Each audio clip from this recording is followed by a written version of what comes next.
Welcome back to Cubbyhole Conversations. I've just spent about 4 minutes playing with this microphone versus just the earbuds and the microphone that's on that, trying to figure out what I wanted to use today because this microphone seems to be producing some strange hum, which is probably going to irritate you through the rest of the video now. You're welcome. This microphone, on the other hand, is very, very quiet and makes it sound like I'm a million miles away, which then I have to talk really loudly, which at 6:30 in the morning is probably not a great idea since everyone else in the house is asleep. It is Sunday morning. I just finished my workout. I'm once again displeased with my fitness level and where I'm at in my health journey. So I thought, well, why keep putting things off till Monday? I'm going to start today and at least get one day in the bag, and we'll see how Monday goes. See if that happens again. A lot depends on whether or not I sleep the night before, which I slept pretty good last night. So I woke up at 5:18, something like that. Got up, got dressed, went out, did my workout, and we'll see how this goes.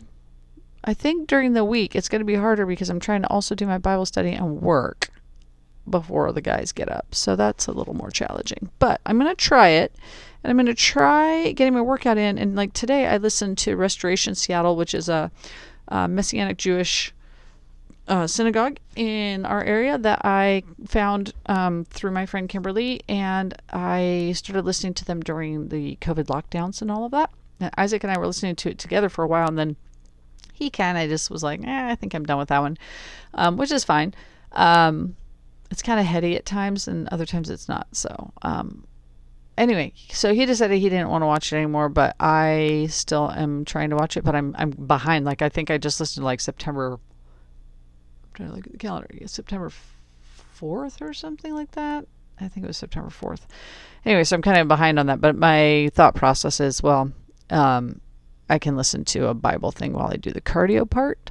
And then if I end up with not enough time to do my actual Bible study in the morning, I can maybe do it later or miss a day since I'm still doing restoration or a different Bible, listening to Bible thing in the morning. So anyway, that's a lot of information of I don't know. That's the truth of the matter. I really don't know how this is going to play out. Yeah, I don't. And I still have to walk the dog at some point. So I've been trying to get Isaac to walk the dog with me later in the day. That's been working pretty well. Pip's got to get her walk. If she doesn't get her walk, she's a nightmare. That's the bottom line. She's half Chihuahua. She's half Aussie, and the other half is Chihuahua Yorkie. And this dog can go like 10 miles. I mean, even she's, I think, 8 this year. She's going to be 8, or she is 8. Anyway, I think she's going to be 8 this year, and she can do like a 10-mile hike right in the car for 5 minutes, and she's ready to go. So my little 1 to 2 mile walk in the morning is really not enough for her, but it's all I can do with my foot right now. So she's kind of stuck. I do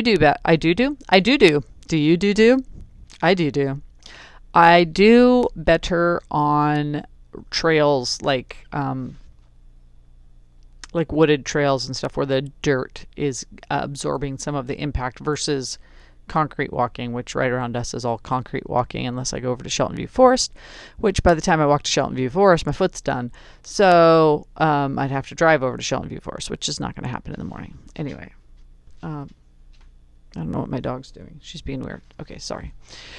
So anyway, I think that I have an idea of what I want to do with my workouts and how I want to do that, and then fit my Bible study in one way or the other, and then work, and then once the guys get up, then my day starts with them. So I think I've got a plan for that. The next thing is figuring out a plan for food, which is an ongoing struggle because Isaac has not a lot of food sensitivities. For a kid with sensory processing disorder, this kid eats a lot of different foods. Like a lot of his friends who don't have sensory processing disorder don't have the food broad spectrum of eating that he does.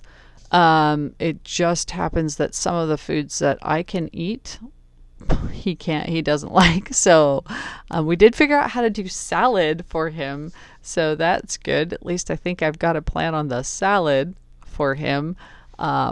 But he eats a lot of vegetables. He loves carrots, peppers, mushrooms, which I know aren't technically a vegetable, but you get my point. Those are kind of his top three, but green vegetables are not a favorite. And so and he doesn't like squash, and Jason doesn't like squashes. So that's a hard one for me because I like squash.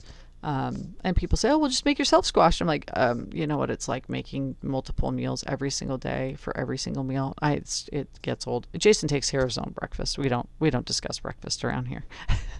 I like big breakfasts, and Jason's like cereal. I'm like, okay, you have your cereal. I want like a real breakfast.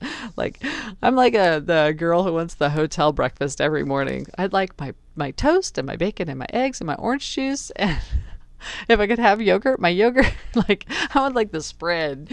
Start my day off strong. But I don't. I stop eating. Well, I'm supposed to stop eating according to my personal goal. I'm supposed to stop eating at 7 o'clock, and then we don't have breakfast typically till like 9:30 or 10. So, which is really more like brunch. So then I want like a big breakfast, right? So anyway, that's kind of where I'm at on all that food. But the food thing is hard because Jason has foods he doesn't like. Like he's definitely like all American boy, meat and potatoes, and all that. And then I mean, he does eat vegetables, but it's like he likes meatloaf, and he likes all that like American food. He's an American man. He'll eat curry, and he'll eat like Mexican, and like he'll eat other foods, but he's definitely the American meal type of guy. And then Isaac, he's my pescatarian sushi boy. Like he'd eat sushi every meal every day if I could afford it. He loves sushi. And then I'm kind of a diverse eater, and I much prefer to like make lots of different food and try lots of different food and do lots of different recipes. But I'm the one with all these stinking food sensitivities, so I can't have this and I can't have that and I can't have that, or I do, and then I feel horrible. So like last night we had gluten-free pizza because it was movie night, and so we did the gluten-free, and that was great, but it has cheese on it, and it wasn't. The two cheeses I'm okay having are cheddar and mozzarella. Those are on my moderate sensitivity. I don't know what cheese was on there. It didn't affect me a ton. Like I get very congested from dairy. I don't have stomach issues from it, thank God, but I get very congested, and I can get little skin eczema from it if I have it a lot, which I haven't done since that was what actually triggered me to go, hey, I think I might be allergic to dairy. So I don't know whether it's a true allergy. I had the US Biotech sensitivities test done, so I don't know if it's actual allergy. Pineapple, on the other hand, will close up my throat, make my tongue swell, and give me hives. So, it's a good one. Pineapple. I do love pineapple. I just obviously can't eat it anymore. So the food is a challenging one in our house because we are on a budget, obviously, like most people. We have we're on a food budget, and then I have my food restrictions because of food sensitivities, and Jason has his things he likes and doesn't like, and then Isaac, he doesn't eat anything really green. Those are kind of really the only things he doesn't. He doesn't like squash, and he doesn't like things that are green. So Brussels sprouts, asparagus. I don't know if he likes florets. I almost said florets. Broccoli, because I can't have broccoli. So it's challenging. Food is the big challenge, which is what I'm about to go work on now. Is I've got a couple of books. I've got a couple of paleo books, which paleo is okay. It addresses a lot of my food sensitivities except eggs. They have a lot of eggs in paleo, which I cannot do. And then I got a book called 100 Days of Real Food, I think is what it's called, on a budget or something like that. 100 Days of Real Food on a Budget, I think it is. Anyway, I flip through it. I'm like, oh, there's a few, but again, eggs, lots and lots and lots of eggs. So that's a hard one. Breakfast is tough for me because, bacon, you're not supposed to eat bacon every day. I don't know why. I personally think it's God's gift to the world.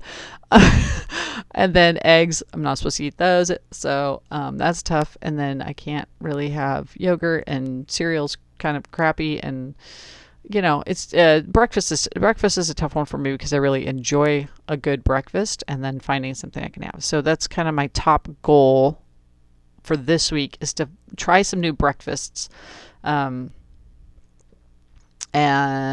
see. So I've got the paleo books, and I've got the 100 Days to Real Food, and then I thought I had one other.